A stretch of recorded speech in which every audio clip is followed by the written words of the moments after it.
Hi, I'm Matt, and this is my wife Diane, and it's the end of April, and we're on our last day of a 2-week trip to Egypt with Real Egypt and Samir. We booked our trip long before the revolution started, and then once that happened, we were a little nervous about coming, and the Canadian government did have advisories, but after talking with Samir, he encouraged us to still come to Egypt and assured us everything was safe, and we've been here 2 weeks, and he's been absolutely right. Everything has been, we've never felt like we were in danger at all once. The entire country, nobody has been anything but extremely friendly. The people are fantastic.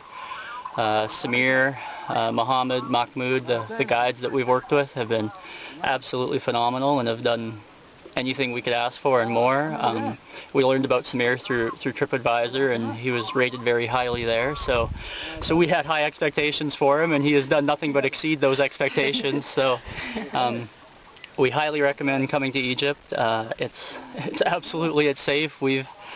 We've been to places in Europe and the U.S. and even Canada where there's parts of cities where I felt less safe than I felt anywhere in Egypt.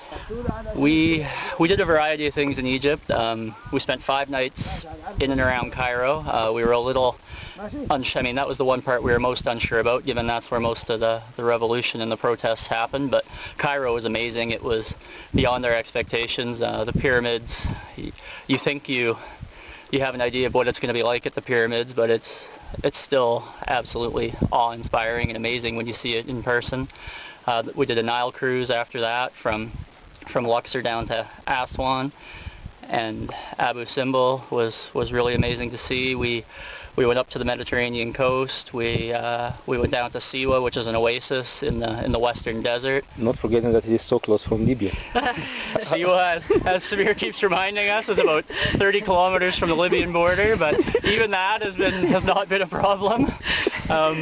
We're in the middle of the desert right now. We may or may not be closer than that to the Libyan border. Samir won't say. One of the great things we did in the desert today, we just did a 1-day desert safari, and we're camping tonight, but a very unique experience was sandboarding in the desert, down a hill about as steep as this one here, and sandboarding is really just a snowboard without the bindings or the boots, so it's another good point. We stayed at a few traditionally Western hotels, but Samir also really encouraged us to experience a little more authentic Egypt, and we took his recommendation, and it was great. We stayed at, I guess, what we'd call a bed and breakfast in Luxor that was just a house where they rented out a couple of rooms, and that was a great experience right within the village.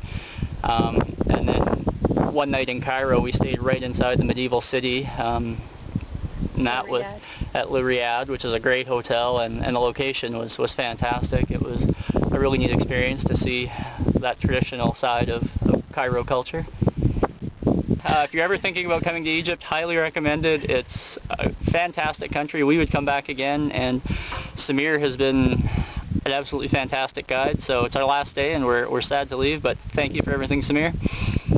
And maybe we'll see you again someday. Okay. Goodbye.